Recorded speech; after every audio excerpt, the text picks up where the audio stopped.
ఓం శాంతి 24/7/2025 సాకార ఈశ్వరీయ మధుర మహావాక్యాలు. మధురమైన పిల్లలారా, మీరు ఈ చదువు ద్వారా వయా శాంతిధామము మీ సుఖధామానికి వెళ్తారు. ఇదే మీ ముఖ్య ఉద్దేశ్యం. దీనిని ఎప్పుడు మర్చిపోరాదు. ప్రశ్న: పిల్లలైన మీరు సాక్షిగా ఉంటూ ఈ సమయంలో డ్రామాలోని ఏ దృశ్యాన్ని చూస్తూ ఉన్నారు? జవాబు: ఈ సమయంలో డ్రామాలో పూర్తిగా దుఃఖపడే దృశ్యం ఉంది. ఒకవేళ ఎవరికైనా సుఖమున్నా అది అల్పకాల కాకిరెట్టకు సమానమైన సుఖం. మిగిలినదంతా దుఃఖమే దుఃఖం. మీరు ఇప్పుడు వెలుగులోకి వచ్చారు. సెకండు బేహద్దు సృష్టి చక్రం తిరుగుతూ ఉంటుంది. ఒకరోజు మరొక రోజుతో కలవదు అని మీకు తెలుసు. ఒక రోజులాగా ఇంకొక రోజు ఉండదు అని. మొత్తం ప్రపంచం పాత్ర అంతా పరివర్తన అవుతూ ఉంటుంది. నూతన దృశ్యం కొనసాగుతూనే ఉంటుంది. డబల్ ఓం శాంతి. ఒకటేమో బాబా స్వధర్మంలో స్థితమై ఉన్నారు. రెండవది మీ స్వధర్మంలో స్థితమై తండ్రిని స్మృతి చెయ్యండి అని పిల్లలకు కూడా చెప్తున్నారు. స్వధర్మంలో స్థితులు అవ్వమని ఇతరులు ఎవ్వరూ చెప్పలేరు. పిల్లలైనా మీ బుద్ధిలో నిశ్చయం ఉంది. నిశ్చయ బుద్ధి విజయంతి. అలాంటి వారే విజయాన్ని పొందుతారు. ఏ విజయాన్ని పొందుతారు? తండ్రి వారసత్వంపై విజయం పొందుతారు. స్వర్గంలోకి వెళ్ళడం ఇది బాబా వారసత్వం. దీనిపైన విజయం పొందడం. మిగిలినంతా పదవి కొరకు పురుషార్థం. స్వర్గంలోకైతే మీరు తప్పకుండా వెళ్తారు. ఇది చీచీ ప్రపంచమని పిల్లలకు తెలుసు. చాలా అంతులేని దుఃఖము రానున్నది. డ్రామా చక్రం కూడా మీకు తెలుసు. పావనంగా తయారు చేసి ఆత్మలందరినీ దోమల వలె తీసుకెళ్లేందుకు అనేక సార్లు బాబా వచ్చారు. మళ్ళీ వారు కూడా నిర్వాణ ధామానికి వెళ్ళి అక్కడ నివసిస్తారు. పిల్లలు కూడా వెళ్తారు. ఈ చదువు ద్వారా మనం వయా శాంతి ధామము, మన సుఖధామానికి వెళ్తాము అని పిల్లలకు ఖుషి ఉండాలి. ఇది మీ ముఖ్య ఉద్దేశ్యం. ఇది మర్చిపోరాదు. మనలను పతితుల నుండి పావనంగా చేసేందుకు తండ్రి చదివిస్తున్నారు అని మీరు ప్రతిరోజు వింటారు. బాబా స్మృతి ద్వారా పావనంగా అయ్యే సహజ ఉపాయాన్ని తండ్రి తెలియజేస్తున్నారు. ఇది కూడా క్రొత్త విషయం కాదు. భగవంతుడు రాజయోగాన్ని నేర్పించారు అని వ్రాయబడి ఉంది. కేవలం కృష్ణుడి పేరు వేసి తప్పు చేసేసారు. పిల్లలకు లభించు జ్ఞానము గీతలో తప్ప ఇతర ఏ శాస్త్రాలలోనూ లేదు. తండ్రికి ఏ మహిమ ఉందో అలాంటి మహిమ ఏ మనుషులకు ఉండదు అని పిల్లలకు తెలుసు. తండ్రి రాకుంటే సృష్టి చక్రమే తిరగదు. దుఃఖధామం నుండి సుఖధామంగా ఎలా అవుతుంది? సృష్టి చక్రం అయితే తప్పకుండా తిరగాల్సిందే. తండ్రి కూడా తప్పకుండా రావాల్సిందే. అందరినీ తీసుకెళ్లేందుకు తండ్రి వస్తారు. మళ్ళీ చక్రం తిరుగుతుంది. తండ్రి రాకుంటే కలియుగం నుండి సత్యుగంగా ఎలా అవుతుంది? ఈ విషయాలు ఏ శాస్త్రాలలోనూ లేవు. రాజయోగము గీతలో మాత్రమే ఉంది. భగవంతుడు ఆబూలో వచ్చారు అని తెలుసుకుంటే వారిని కలుసుకోవడానికి అందరూ ఒక్కసారిగా పరుగు తీస్తారు. సన్యాసులు కూడా భగవంతుని కలుసుకోవాలి అని కోరుకుంటారు కదా. వాపస్ వెళ్ళడానికే పతిత పావనుడిని స్మృతి చేస్తారు. ఇప్పుడు మీరు పదమాపదం భాగ్యశాలురుగా అవుతున్నారు. అక్కడ అపారమైన సుఖం ఉంటుంది. నూతన ప్రపంచంలోని దేవీ దేవతా ధర్మం ఇప్పుడు లేదు. తండ్రి బ్రహ్మ ద్వారా దైవీ రాజ్య స్థాపన చేస్తారు. ఇది స్పష్టంగా ఉంది. ఇదే మీ ముఖ్య ఉద్దేశం. ఇందులో సంశయపడే మాటే లేదు. పోను పోను తప్పకుండా అర్థం చేసుకుంటారు. రాజధాని తప్పకుండా స్థాపన అవుతుంది. ఒకప్పుడు ఆది సనాతన దేవి దేవతా ధర్మం ఉండేది. మీరు స్వర్గంలో ఉన్నప్పుడు కూడా దీని పేరు భారతదేశం అనే ఉండేది. తర్వాత మీరు నరకంలోకి వచ్చినప్పుడు హిందూస్థాన్ అనే పేరు వచ్చింది. ఇక్కడ అపారమైన దుఃఖం ఉంది. మళ్ళీ ఈ సృష్టి పరివర్తన అవుతుంది. తర్వాత స్వర్గంలో సుఖమే సుఖం ఉంటుంది. జ్ఞానం అంతా పిల్లలైన మీ బుద్ధిలో ఉంది. ప్రపంచంలోని మనుషులకి ఈ విషయాలు ఏవీ తెలియవు. తండ్రి స్వయంగా చెప్తూ ఉన్నారు. ఇది అంధకార రాత్రి. రాత్రిపూట మనుషులు ఎదురు దెబ్బలు తింటూ ఉంటారు పాపాలు చేస్తూ. పిల్లలైన మీరు వెలుగులో ఉన్నారు. ఇది కూడా సాక్షిగా ఉంటూ బుద్ధిలో ధారణ చేయాలి. ఈ బేహద్దు సృష్టి చక్రము సెకండు తిరుగుతూ ఉంటుంది. ఒక రోజు మరొక రోజుతో కలవదు. ప్రపంచం పాత్ర అంతా పరివర్తన చెందుతూ ఉంటుంది. క్రొత్త దృశ్యాలు నడుస్తూ ఉంటాయి. ఈ సమయంలో ప్రపంచంలోని వారందరూ దుఃఖపడే దృశ్యాలే కనిపిస్తాయి. ఒకవేళ సుఖం ఉన్నా అది కాకిరెట్టకు సమానమైన అల్పకాలిక సుఖమే. మిగిలినదంతా దుఃఖమే. దుఃఖం. ఈ జన్మలో కొద్దిగా సుఖమున్నా మరుసటి జన్మలో దుఃఖమే ఉంటుంది. ఇప్పుడు మనము మన ఇంటికి వెళ్తాము అని పిల్లలైనా మీ బుద్ధిలో ఉంది. అందుకు పావనంగా అయ్యే శ్రమ చెయ్యాలి. లక్ష్మీనారాయణలుగా అయ్యేందుకు శ్రీ శ్రీ అంటే శివబాబా మనకు శ్రీమతాన్ని ఇస్తున్నారు. బ్యారిస్టర్ భవ అని బ్యారిస్టర్ తన మతాన్ని ఇస్తాడు. అంటే లాయర్గా చేసే అభిప్రాయాలు తెలియజేస్తాడు. ఇప్పుడు తండ్రి కూడా శ్రీమత అనుసారం లక్ష్మీనారాయణలుగా అవ్వండి అని చెప్తారు. నాలో ఏవైనా అవగుణాలు ఉన్నాయా లేవా అని స్వయాన్ని ప్రశ్నించుకోవాలి. ఈ సమయంలో నాలో ఏ గుణము లేదు, నిర్గుణుడనైనా నాలో గుణాలను నింపండి, దయ చూపండి అని గానం కూడా చేస్తారు. జాలి అనగా దయ. బాబా చెప్తున్నారు, పిల్లలారా నేను ఎవరిపైన దయ చూపను. ప్రతి ఒక్కరు మీపై మీరే దయ చూపుకోండి. నేను చదువు చెప్తూ ఉన్నాను, ఆ ప్రకారం నడుచుకోవడమే మీపై మీరు దయ చూపుకోవడం. ఇది తయారైన డ్రామా. నిర్దయుడైన రావణుడు మిమ్మలను దుఃఖంలోకి తీసుకొచ్చాడు. ఇది కూడా డ్రామాలో నిర్ణయించబడి ఉంది. ఇందులో రావణుడి దోషం కూడా ఏమీ లేదు. తండ్రి వచ్చి కేవలం సలహా ఇస్తారు. ఇదే వారు చూపించే దయ. పోతే ఈ రావణ రాజ్యం మళ్ళీ ఇలాగే నడుస్తుంది. ఇది అనాది డ్రామా. ఇందులో రావణుడి దోషము లేదు, మనుషుల దోషము లేదు. చక్రం తప్పకుండా తిరగాల్సి ఉంటుంది. రావణుడి నుండి విడిపించేందుకు బాబా యుక్తులు తెలియజేస్తూ ఉంటారు. రావణుడి మతమును అనుసరించి మీరు ఎంత పాపాత్ములుగా అయ్యారు. ఇది పాత ప్రపంచం, మళ్ళీ క్రొత్త ప్రపంచం తప్పకుండా వస్తుంది. చక్రం అయితే తిరుగుతూనే ఉంటుంది కదా. సత్యుగం మళ్ళీ తప్పకుండా వస్తుంది. ఇది సంగమ యుగం. మహాభారత యుద్ధం కూడా ఈ సమయంలోనిదే. వినాశకాలే విపరీత బుద్ధి వినశ్వంతి. ఇది జరగనున్నది. విజయులైనా మీరు స్వర్గాధిపతులుగా అవుతారు. మీరు తప్ప ఇతరులు ఎవ్వరూ అక్కడ ఉండరు. పవిత్రంగా అవ్వకుండా దేవతలుగా అవ్వడం కష్టం అని కూడా మీకు తెలుసు. శ్రేష్టమైన దేవతలుగా అయ్యేందుకు ఇప్పుడు తండ్రి నుండి శ్రీమతం లభిస్తోంది. ఇటువంటి మతం ఎప్పుడూ లభించదు. శ్రీమతంనిచ్చే పాత్ర కూడా సంగమ యుగంలోనే ఉంది. ఇతరులు ఎవ్వరిలోనూ ఈ జ్ఞానమే లేదు. భక్తి అనగా భక్తి. భక్తిని జ్ఞానం అని అనరు. ఆత్మ జ్ఞానాన్ని జ్ఞానసాగరులైన పరమాత్మనే ఇవ్వగలరు. జ్ఞానసాగరులు, సుఖసాగరులు అనే మహిమ వారికి మాత్రమే ఉంది. తండ్రి పురుషార్థం చేసే యుక్తులు కూడా తెలియజేస్తారు. ఈ ఆలోచన ఉంచుకోవాలి. ఇప్పుడు ఫెయిల్ అయితే కల్పము ఫెయిల్ అవుతాము అని గమనంలో ఉంచుకోకుంటే చాలా దెబ్బలు తగులుతాయి. శ్రీమత అనుసారం నడవకుంటే దెబ్బ తగులుతుంది. బ్రాహ్మణ వృక్షం తప్పకుండా వృద్ధి కూడా చెందాలి.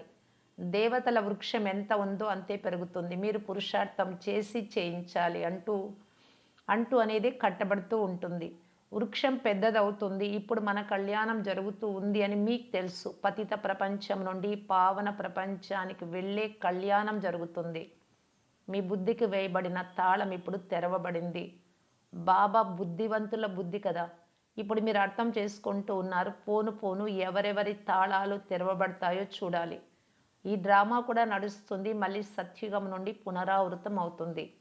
లక్ష్మీనారాయణుడు ఎప్పుడు సింహాసనంపై కూర్చుంటారో అప్పుడు శకము ప్రారంభం అవుతుంది. 1 నుండి 1250 సంవత్సరాల వరకు స్వర్గము అని మీరు వ్రాస్తారు. ఎంత స్పష్టంగా ఉంది.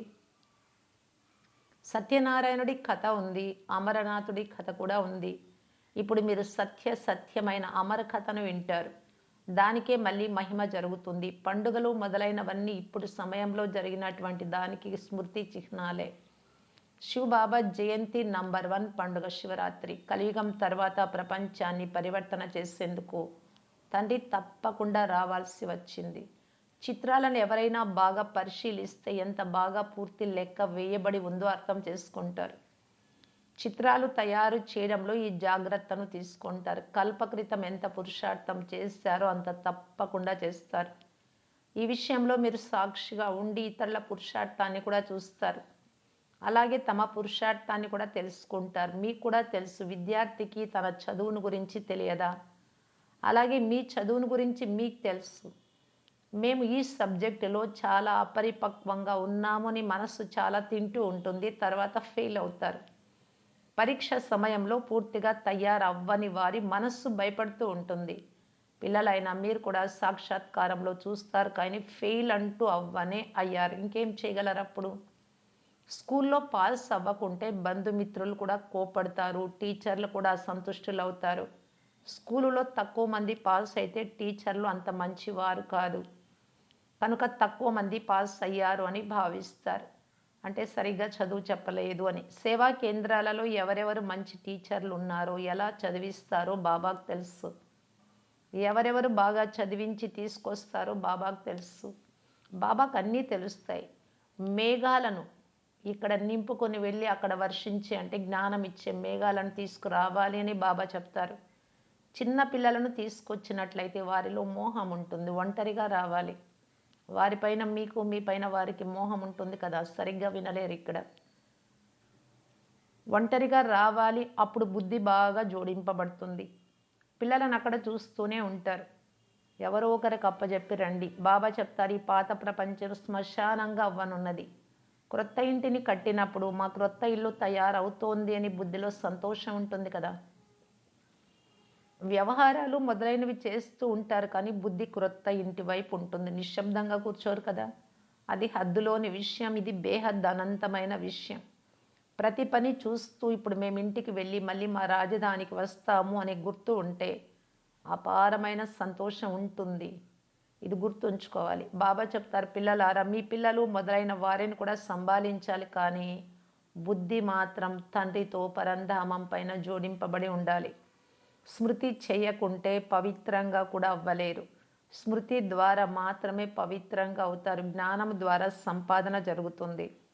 ఇక్కడ అందరూ పతితులే. 2 తీరాలు ఉన్నాయి. బాబాను నావికుడు అని అంటారు, కానీ అర్థం తెలియదు. తండ్రి ఆ తీరానికి తీసుకెళ్తున్నారు అని మీకు తెలుసు. మనం ఇప్పుడు ఆ తండ్రిని స్మృతి చేసి చాలా సమీపానికి వెళ్తున్నాము అని ఆత్మకు తెలుసు. నావికుడు అనే పేరు కూడా అర్థసహితంగా ఉంది కదా. నా నావను ఒడ్డుకు చేర్చండి అని అందరూ మహిమ చేస్తారు. సత్యుగంలో అలా అంటారా? కలియుగంలోనే మునిగిపోతూ ఉన్నారు కాబట్టి అలా పిలుస్తారు. బుద్ధిహీనులు ఇక్కడికి రాకూడదు అని పిల్లలైనా మీకు తెలుసు. మధుబన్కి బాబా ఖచ్చితంగా నిరాకరిస్తున్నారు. నిశ్చయం లేకుంటే ఎప్పుడూ తీసుకురాకండి. ఏమీ అర్థం చేసుకోలేరు. మొదట 7 రోజుల కోర్సు ఇవ్వండి. కొందరికి 7 రోజులలోనే బాణం తగులుతుంది. బాగా తగిలినట్లయితే తర్వాత జ్ఞానం వదలరు. బాణం అంటే జ్ఞాన బాణం. మేమింకా 7 రోజులు నేర్చుకుంటామని అంటారు. వీరు మా కులం వారే, అంటే స్వర్గంలో ముందు వచ్చిన వారే ఇప్పుడు రాగలరు అని మీరు వెంటనే తెలుసుకోగలరు. తీక్షణ బుద్ధి కలిగిన వారు ఏ విషయాన్ని లెక్క చేయరు. మంచిది. ఒక ఉద్యోగం వెళ్ళిపోయింది అంటే మరొకటి లభిస్తుంది. విశాల హృదయం కల పిల్లల ఉద్యోగము మొదలైనవేమీ పోవు. వారే స్వయంగా ఆశ్చర్యపడతారు. మా పతి బుద్ధిని పరివర్తన చెయ్యండి అని పిల్లలు అంటారు. బాబా చెప్తారు, అది నాకు చెప్పకండి. మీరు యోగ బలంతో కూర్చొని జ్ఞానాన్ని తెలియజేయండి. బాబా బుద్ధిని పరివర్తన చెయ్యరు. అలా అయితే అందరిది చెయ్యాలి, అందరూ నా పిల్లలే. ఏ ఆచారం వెలువడుతుందో దానిని అందరూ పట్టుకుంటారు. ఏ గురువు నుండి అయినా ఎవరికైనా లాభం కలిగినట్లు వింటే చాలా అందరూ అతడి వెనుక పడతారు. క్రొత్త ఆత్మ పరంధామం నుండి వచ్చినప్పుడు వారి మహిమ అయితే వెలువడుతుంది కదా. తర్వాత చాలామంది అనుచరులుగా అవుతారు. క్రైస్ట్కు, ఇబ్రహీంకు, బుద్ధుడికి కనుక ఈ విషయాలను చూడరాదు. నేనెంత మాత్రం చదువుతున్నాను అని మీరు స్వయాన్ని పరిశీలించుకోవాలి. ఇలా బాబా విపులంగా చర్చిస్తారు. తర్వాత కేవలం తండ్రిని స్మృతి చేయండి అని తెలపాలి. ఇది ఇంట్లో ఉంటూ కూడా చేయవచ్చు, కానీ జ్ఞాన సాగరుడైనందున తప్పకుండా జ్ఞానం కూడా ఇస్తారు కదా. మన్మనాభవ అనున్నది ముఖ్యమైన విషయం. దానితో పాటు సృష్టి ఆది మధ్య అంత్య రహస్యాలను కూడా అర్థం చేయిస్తారు. ఈ సమయంలో చిత్రాలు కూడా చాలా మంచి మంచి వెలువడ్డాయి. వాటి అర్థాన్ని కూడా తండ్రి అర్థం చేయిస్తారు. విష్ణు నాభి నుండి బ్రహ్మను చూపిస్తారు. త్రిమూర్తులు కూడా ఉన్నారు. విష్ణువు నాభి నుండి బ్రహ్మ, మరి ఇదేమిటి, ఇది రైటా తప్ప అనున్నది తండ్రి తెలియజేస్తారు. మనస్సుకు నచ్చిన చిత్రాలు కూడా అనేకం తయారు చేస్తారు కదా. కొన్ని కొన్ని శాస్త్రాలలో చక్రాన్ని కూడా చూపించారు, కానీ ఒక్కొక్కరు ఒక్కొక్క రకమైన ఆయువును వ్రాసేశారు. అనేక మతాలు ఉన్నాయి.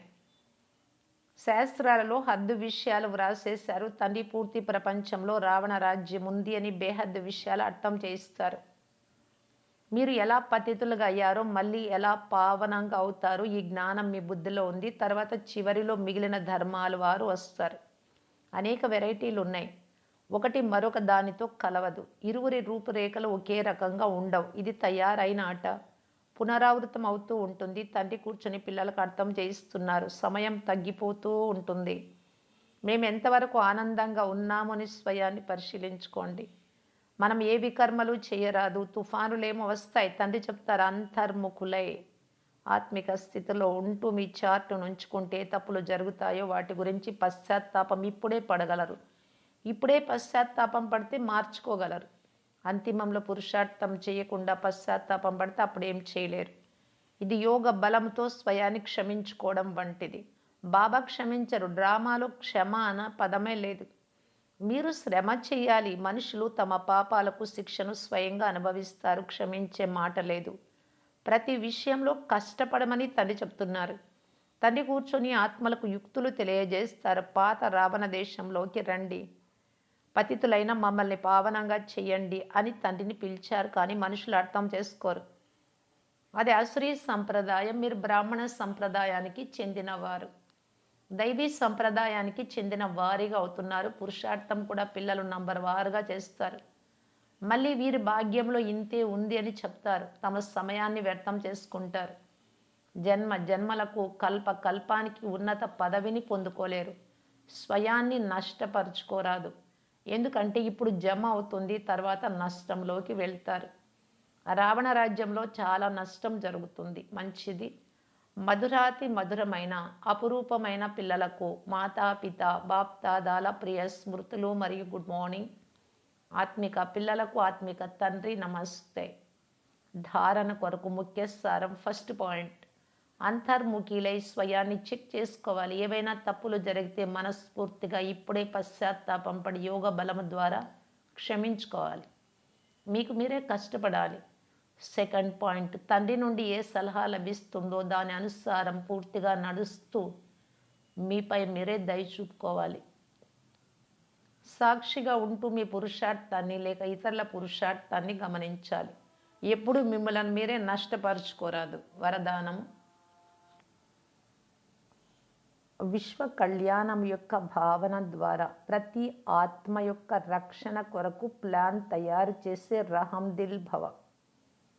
వర్తమాన సమయంలో చాలామంది ఆత్మలు వారంతకు వారే స్వయం యొక్క అకళ్యాణానికి నిమిత్తంగా అవుతున్నారు. స్వంత అకళ్యాణం అంటే స్వంతానికి చెడుపు చేసుకుంటూ ఉన్నారు ఆత్మకు. అలాంటి వారి కొరకు దయా హృదయులుగా అయ్యి ఏదైనా ప్లాన్ తయారు చేయండి. ఏ ఆత్మ యొక్క పాత్రను చూసి స్వయం అలజడిలోకి రాకండి, కానీ వారి సురక్షిత సాధనం గురించి ఆలోచించండి. అంతేకాని ఇలా జరుగుతూనే ఉంటుంది, వృక్షపు కొమ్మలైతే రాలిపోవాల్సిందే అంటే వారికి పతనం తప్పదు, వారికి చెడుపు తప్పదు, ఇలా అనుకోరాదు. వచ్చిన విఘ్నాలను సమాప్తం చేయండి. విశ్వ కళ్యాణకారి లేక విఘ్న వినాశక్ యొక్క టైటిల్ ఏదైతే ఉందో దాని అనుసారం సంకల్పము, మాట మరియు కర్మలో దయా హృదయులుగా అయ్యి వాయుమండలాన్ని పరివర్తన చేయుటలో సహయోగులుగా అవ్వండి. స్లోగన్, ఎవరైతే బుద్ధిపై అటెన్షన్ అనే పహార కాపలా ఇస్తారో, అటెన్షన్ ఉంటుందో వారే కర్మయోగులుగా అవుతారు. నేనేం చేస్తున్నాను, నా ఆలోచనలు ఎలా ఉన్నాయి, నేను తీసుకునే నిర్ణయాలు ఎలా ఉన్నాయి, ముఖ్యమైనది మనస్సు బుద్ధి. దాని అనుసారంగా కర్మేంద్రియాలు నడుస్తాయి. కనుక అటెన్షన్ ఉంచి కరెక్ట్గా శ్రీమతం ప్రకారమే యోచన చెయ్యాలి, నిర్ణయం తీసుకోవాలి, అలాగే నడిపించాలి. అది బాబా చెప్తూ ఉన్నారు. వారే కర్మయోగులు అవుతారు. అవ్యక్త సూచన, సంకల్పాల శక్తిని జమ చేసుకొని సేవకు నిమిత్తులుగా అవ్వండి. దాని కొరకు బాబా చెప్తున్నారు. చివరిలో ఫైనల్ పరీక్షలోని ప్రశ్న అదేమిటి అంటే సెకండ్లో ఫుల్ స్టాప్. ఇందులోనే నెంబర్ లభిస్తుంది. సెకండ్ కంటే ఎక్కువగా సమయం తీసుకుంటే ఫెయిల్ అవుతారు. ఒక సెకండ్లో పాస్ అయిపోవాలి. తండ్రి మరియు నేను ఆత్మ, నా తండ్రి. మూడవ మాట ఏది ఉండరాదు. ఇది చేస్తాను, ఇది చూస్తాను, ఇది జరిగిందా జరగలేదా, ఇది ఎందుకు జరిగింది, ఏమి జరిగింది, ఇలా ఏ సంకల్పము వచ్చినా ఫైనల్ పరీక్షలో పాస్ అవ్వలేరు, ఫెయిల్ అవుతారు. కనుక సదా గమనం ఉంచాలి. సెకండ్లో ఫుల్ స్టాప్ ఉంచే విషయం పైన. ఓం శాంతి.